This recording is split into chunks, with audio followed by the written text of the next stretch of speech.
on the Reno Show. Rowan will answer the question, how close to the ground can you build your deck? And leading property analyst John is here to help you buy the right property to renovate. We've got another quick tip to save your carpet from paint damage, and our expert gardener Aaron is here to help us with our pruning. And I'll be giving you 4 ways to save money on labour whilst you renovate.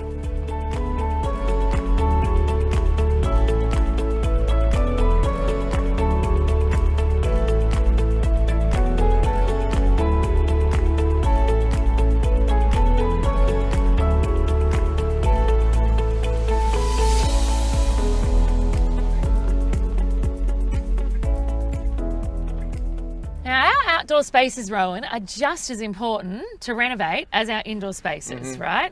And sometimes, I must admit, when I'm renovating, I find that over time in some of these houses, their outdoor spaces, they look like a box of Smarties, very higgledy-piggledy. That's right. You can almost see the renovation history of a house by what's happened you can, outside sometimes, can't you? There's like a slab from the original house maybe that had like a little decking veranda, and then there might be evidence of some old paving, evidence of like a tiled indoor-outdoor space, some plumbing outlets, you know, that aren't used anymore.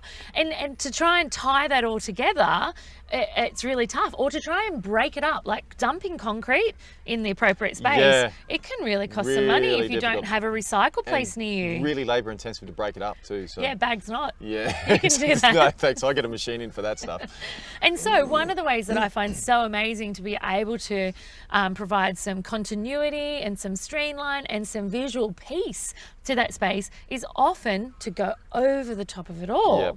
And one of my favourite ways to do that is with a deck of sorts. That's right. Increase your living space so much better value adding to your property as well. But can be difficult. It can be. And sometimes people automatically go, I can't build a deck. Decks have got to be like off the ground. They've got to be knee height or hip height or head height. And, you know, I've got doors coming onto it and it's just not going to work, Naomi. Not the case. Aha. We can rebuild it. Fear not. That's right, we can rebuild it. So this is all about thinking laterally in regard to what you can do with your outdoor spaces and a little bit of how close you can take your deck to the ground. Can your deck literally be ground cover? Literally, yes, it can. It can go. It can go in the ground. Your subfloor framing can go in the ground directly if you want, provided you use the right materials. Yes. So we spoke a little bit earlier about H treatments, hazard treatments, which are essentially treatments for moisture resistance and borers and decay and fungal infections and stuff like that. So we have a class of timber that will go directly onto the ground. It's called H5 timber. Okay, so that can go straight onto ground and be completely immersed in water for periods of time and still have the longevity that you need to survive for the deck. Or alternatively, we were talking about this before, if you've got a slab, like you're stepping straight out of your back door onto a slab and the slab's not in bad condition but it's just ugly on the eye. Really ugly on the eye. You can lay your deck straight on top of that slab with just using some fairing channel like we were talking about before. Yep. So some steel channel straight down onto the slab and then leveled, and then you can screw your decking board straight to that. And we're only talking probably really 50, thin. maybe 50 mil, including your decking board, which is often about 16 mil wide anyway. So there's lots of alternative ways to get your deck close to the ground or on the ground. What I would suggest though is when we're dealing really close to the ground, it's very important, especially if we're using timber on our deck as our boards, to get as much airflow through there as we possibly can, because airflow takes moisture away and moisture is the enemy of timber. And if you can't effectively get aeration under your timber floorboards, you're going to get problems because they're going to start to warp and cup and things like that. So drainage is super important. Drainage is really, really important. If you're going to work close to the ground, you've got to make sure that you take some steps to get the moisture away from underneath that decking area. And so what we mean by that, if, for example, usually when you step out your back door, you know, when you step out off your veranda, it's a bit mushy underfoot and you're wanting wanting to maybe use some ferring channel on top of that slab area and extend using some timber framework the deck out a little bit, you need to take, I guess, preventative or proactive action that further out from that again, you're stopping that water flow before it even gets there. Or even when you're using H5, it's not going to last the length of time you want it to. That's right, and you want to stop, if you can, you want to try and stop water leaching up from the ground into your timber as well. So if you can get like a polyurethane sheet, put that down and then fill that again. You might have to do some excavation to get your deck down to the right height. But it's bit of hard work helped. It's well worth it because it will really help to it will really help to lengthen the lifespan of your timber. So yeah, get as much water away, get as much airflow under there as you can. A lot of times we like to close off the ends of decks if they're raised to make them look nice pretty on the eye. If you're working close to the ground, sometimes you just have to sacrifice that aesthetically and leave those ends open to make sure that you can get some constant airflow through there as well. Also, your decking, the space between your decking boards, you might want to increase that a little bit to make sure that you can get a little bit more air in there as well, provided that you're not opening up massive gaps that are going to drop your heels down. But your heels? My heels. Yeah. Well, mine are quite chunky, so I'm normally pretty good. But yeah, just open up those gaps a little bit more to get the air in there and get a little bit more light and ventilation through there as well. But team, it's eminently possible to do. Yeah, so there you have it. If you've been struggling with your outdoor space for ages and wondering how you can cover up bits and pieces and bring it all together and provide yourself with a beautiful level platform for the kids to play on, or for you to put an outdoor table or put big ottomans and hang out and chill out in your backyard, it is absolutely doable. So think outside of the square, think outside of the traditional deck as to how you can utilize something that's going to really enhance the lifestyle of your property. And add value to it too. Oh yeah. Thanks, Ron. No worries. Okay, well, we're here with resident plumber, drainer expert Jared here from Advantage Plumbing Solutions. He's going to give us a little bit of a rundown on a few things around the house that you might want to keep an eye out for if you're buying or if you're renovating a property. We're starting outside today at the water tanks here. So, Jared, just run us a few things that we might want to keep an eye out for when we're either buying a property or we're renovating with regards to water tanks that could save us some dollars potentially. Sure. When you first initially build your house, things to look out for prior to moving in, you need to go around and obviously visual inspection. They'll always look good, but when you start knocking things around, you're going to see a couple of loose joints and a couple of loose fittings on your rainwater tank, maybe, possibly. That's going to cause a few issues down the track with moisture. Some silence in the ground, which is going to drop your rainwater tank, create moisture into your house, which, vermin, termites and stuff will be attracted to that. Yeah, we want to stipulate that moisture is probably the number one enemy of a property anywhere. If you're getting moisture penetration, it's like a class 1 defect. It's one of those big things that you want to avoid, and it's also a really important thing to keep an eye out for if you're buying a potential property as well, because a lot of times this moisture penetration is stuff you can't see from the outside. So you need to know these little tips and tricks so that you can just gauge an idea of whether or not you might have potential problems in the future, and that can affect your purchasing price or your whether you've got some room to negotiate as well. So it's a pretty handy thing to know. It is.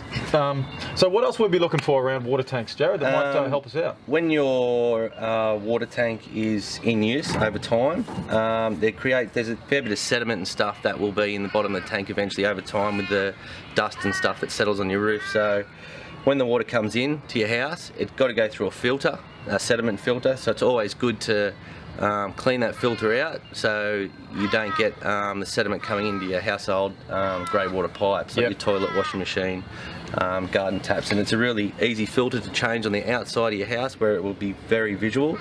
Are there some giveaway signs that your filter might be blocking up when you're inside the house at all? It will be, your toilets will start playing up. You'll start getting a lot of brown water instead of clear water into the bottom of the bowl. And that's basically it in a nutshell. Okay, you won't get a slower flow of water intake? Definitely.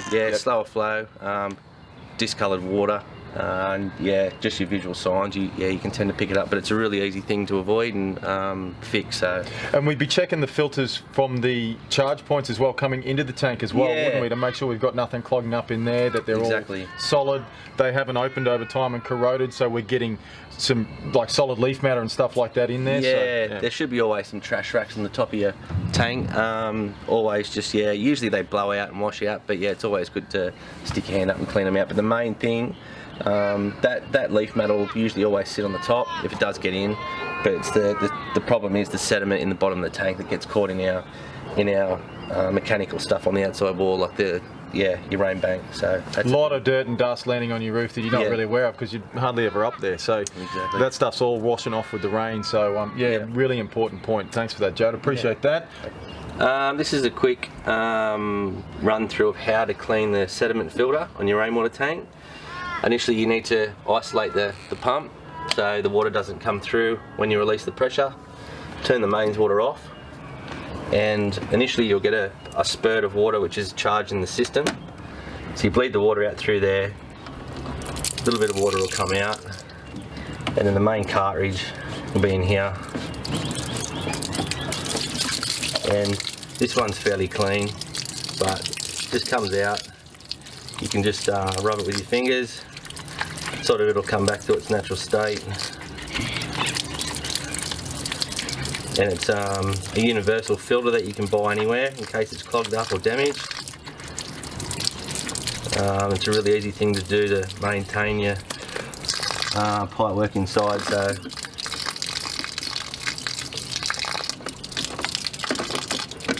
it'll just sit in there in its recessed spot. Screwing back on.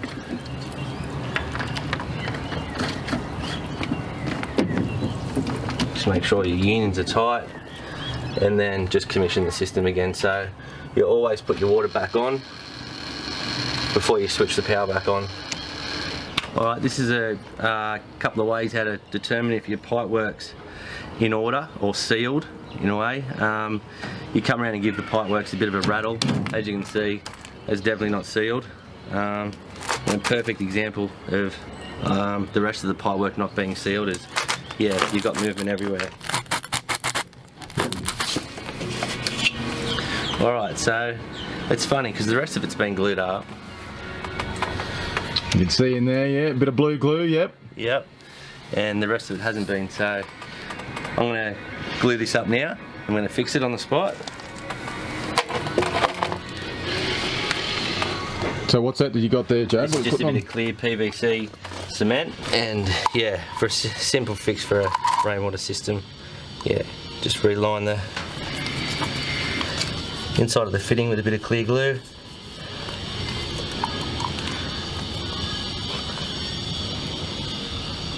Got our own soundtrack playing in the background? Yeah. Alright.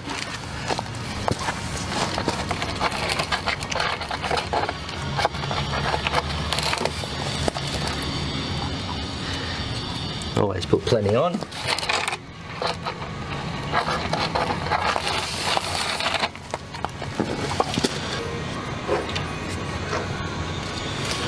Alright.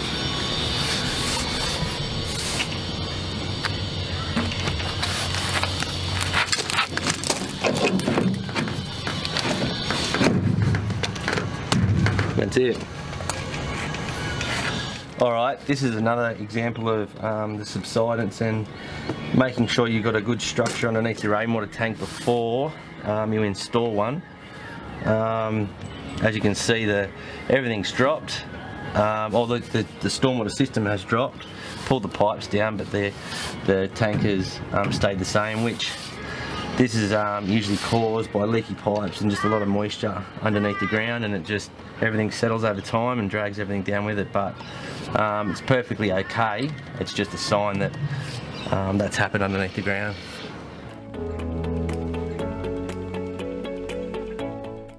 Okay, so when you're renovating to create wealth, we know that we have to have the right suburb, right? We know we have to have the right streets in those suburbs, right? Absolutely. Well, we're going to take it to that next level today. It's something that's very close to my heart and so important in my renovation formula about choosing the right type of house to buy. And there's so much to talk about this. I've actually brought along John Lindeman. He's a leading property analyst from 7stepstosuccess.com.au to discuss the importance of actually choosing the right type of property.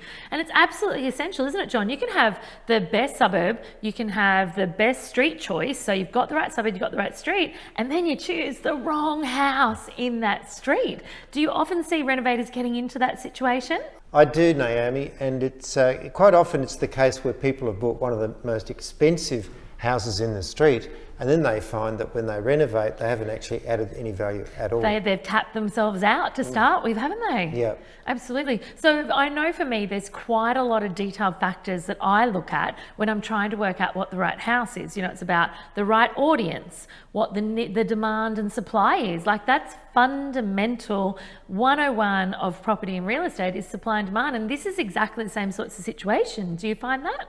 It is. And it's important to know who you're going to be selling that property to. And by that I mean, of course, you don't know them personally, but the type of household. Yeah, you need to feel like sometimes you know them personally, don't you? You literally need to know their wants, their needs, their functions, what they're aiming for, what they're looking for. That's right.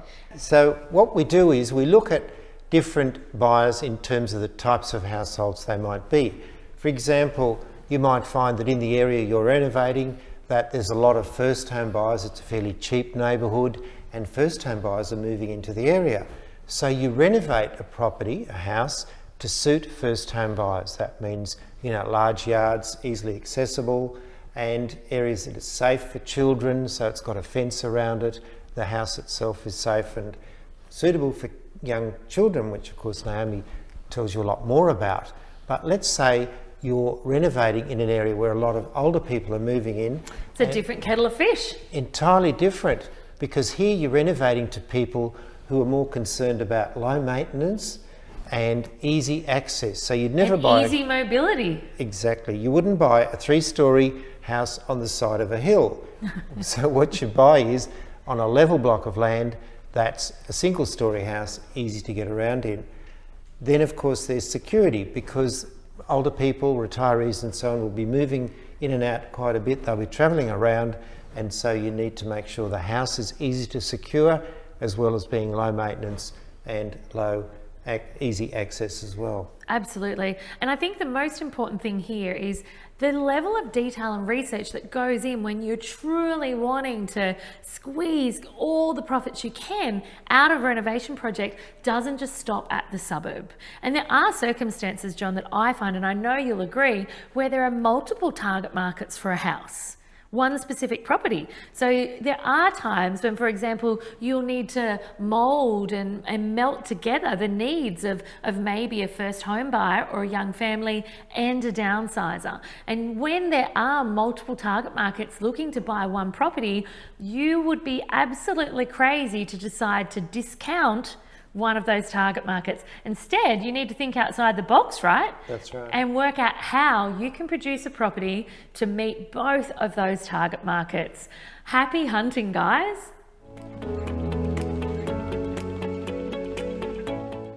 So make sure you dust the area really thoroughly and make sure there's no fur balls and fluff hanging around. Choose a low adhesive tape. This will mean when you rip it off at the end of the day, you don't pull any runners in your carpet. Now you can see there that we're pushing in the tape so it lifts up the edge of the skirt, and then we're tucking it down nice and tight with a scraper. It'll mean that you don't have any area where your carpet and your paint is touching.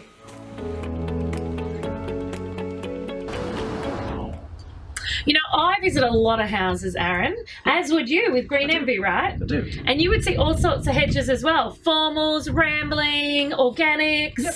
Even structural lines.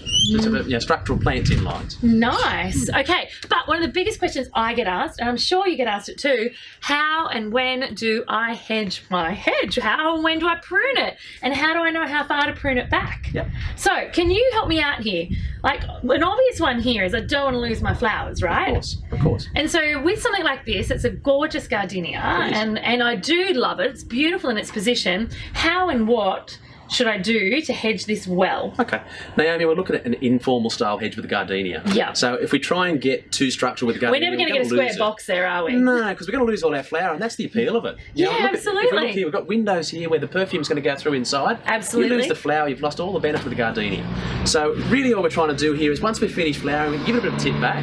Okay. Now, I'd suggest get clean lines up against the house, and really Okay. that sort of area there is not going to make too much of a difference. Give it a bit of a clean line whenever it suits you. Yeah. But on the off season, we get less flower. Then So what's the off start to- season? Your gardenia is going to flower most of your warm periods. So from spring Okay. through, we're now at the end of summer and we're starting to see blooms come back out in the beginning now. So Absolutely. it can be a bit random. Yep. But pick your time and sort of say we want to get new growth. The flowers will come on all the new growth. Yes. So if we can encourage that new growth on end of winter, start of spring, give it a bit of a trim, get the feet up. Now, how far can it be trimmed down, though? Now I know a lot of people want to go really hard on this. Like down to knee height hard. I'm not a fan of it. What will happen? So with the gardenia, you're going What's to the expose worst? we expose all that hard wood inside the tree. Okay. When we expose all that hard wood, that wood's harder to get growth back out. Okay. So we want to get to the softer stuff and keep it soft, so we get this nice green, lush look out of it. So basically, if you don't want your hedges getting too high, you need to keep on to them so you're never having to go back into wood. Pick the right variety.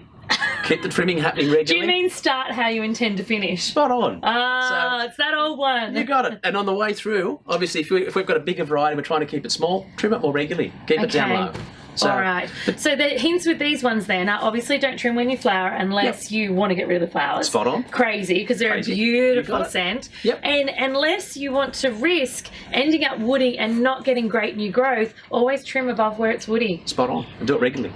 Okay, regularly. Did you hear that, guys? And you know what? I'm a biggest believer in outsourcing, Aaron. Yeah. If you have hedges and you're wanting to maintain them and you just can't get to them yourselves, make sure you outsource. There are so many people that are amazingly gifted at this, and you can keep your home and your garden looking amazing. Thanks so much, Aaron. No problem at all. Hello everyone, it's Naomi here, your rapid renovation expert. And today I want to have a talk to you a little more about what actually goes on during the renovation and what you can do to save yourself some pennies during that time. So you probably already by now know the trades that you're going to be working with. You've got your plumber lined up and your electrician, your licensed builder, your chippy, your painter, and so on and so forth. And that's great because good trades are worth their weight in gold. They will make, the right trades actually, will make the difference during your renovation, making it so much easier, minimizing risk in case anything goes wrong, because the right trades have your back without doubt.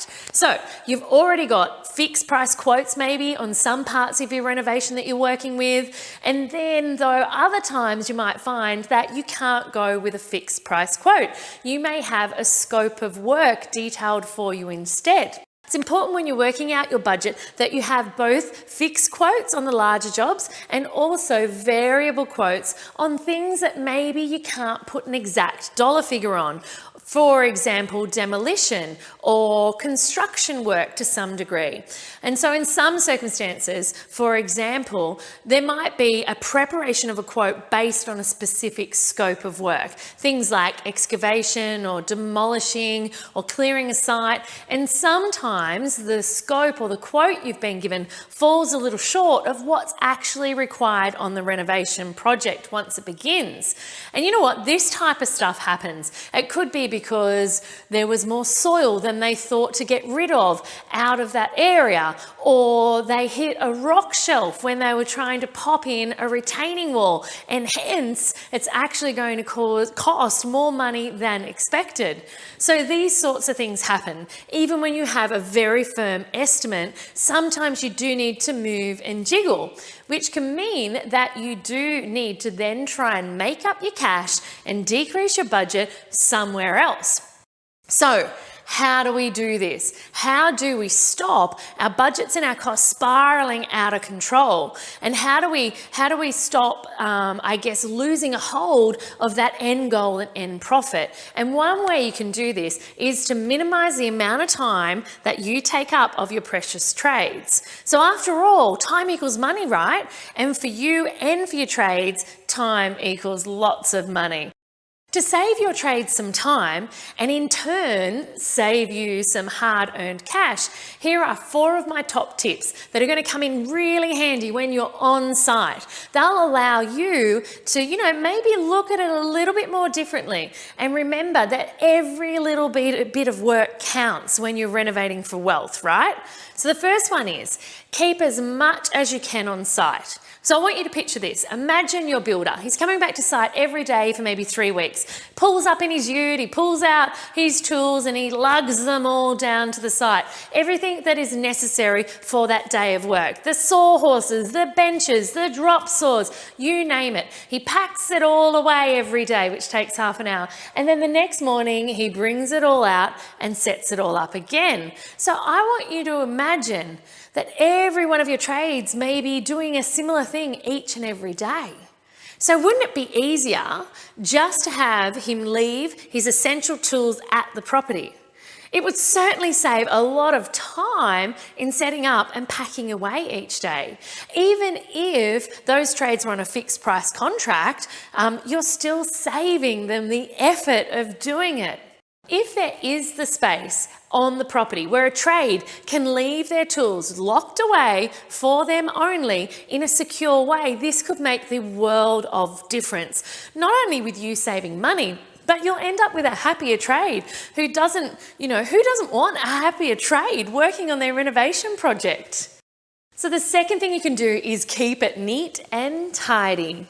So this is all about how clean your site is. Sure, it's a construction site. There's dust and dirt and mess everywhere, but it doesn't mean that you can't do small things to minimize that.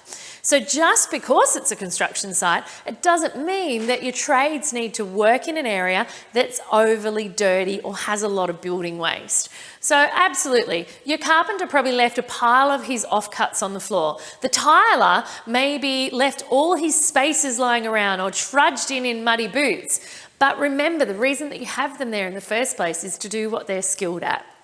And if your electrician has to follow in your chippy and your tiler and has to sweep away and pick up all these offcuts before he gets to what he's actually there for, not are you only wasting his time and your money, but you're probably dampening his enthusiasm for the project too.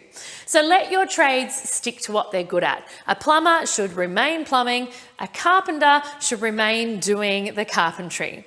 So one thing you can do is do a site clean, pick up the rubbish, sweep away the sawdust, pick up the offcuts, remove the tiling spaces. This is something that can add such value to the process. Now, the third thing you can do is be, and I say this carefully, be the personal assistant. So does anyone want a coffee, I ask? This is actually the third tip. It's being the errand guy or gal. Now, I know that might not sound great, right? And I'm not suggesting that you let your tradies take advantage of you by doing their everyday tasks, but it is mutually beneficial if you help out by checking up on supplies or, even grabbing them a coffee when you're out. After all, this is as much about efficiency on site as it is about building relationships. And if you're going to want to continue renovating for wealth, this is a great place to start. Plus, the less time your trades spend off-site chasing supplies, the more time they'll have to spend actually completing your renovation. So you know what? If you need to call the tile shop to get the tiles, if you need to pick up some extra timber sleepers whilst you're running about town, do it. And the last one is all about rolling up your sleeves and not being afraid to get a little dirty. So even if you're paying your trades to do most of your grunt work, there's nothing stopping you rolling up those sleeves and getting involved. See how much of the job you can do yourself. If you need to put in new stormwater, find out if you can dig the trenches yourself. If you need to be moving a pile of concrete to lay down the new drive, see if you can do that yourself. So doing the unskilled stuff yourself can save you massively on labour costs. It can get the job done faster, and it can mean that you're around on site and a real part of that team. So save yourself time and money. Build strong relationships with your trade team with these 4 tips. Happy renovating, guys. I was saying this morning, we're on the back of the ute, all just filming out there. And Rowan, I don't know if you've met yet, I've gone, I've had lots of guys, Rowan, and he went, have you now? Look at us go. Look at us go. We're on fire. Oh, nice. Mike under the bra. Ooh, nice.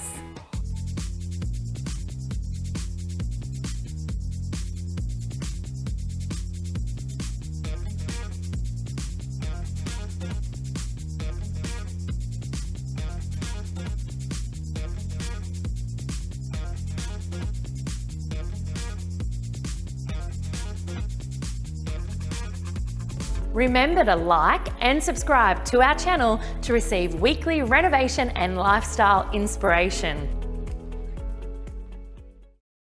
Hey guys, have you heard about the amazing new renovation app? It is the rapid Renovate app for your phone, for iPhones and Androids, and it has just taken renovation to a new level of ease. It can track everything from your timelines to your budget, to your paint colours, your supplies and your tradies. It has truly transformed, streamlined and made the renovation process so much easier. If you'd love to get your free app right now, click the link below and download it immediately to your iOS or your Android device. Happy renovating!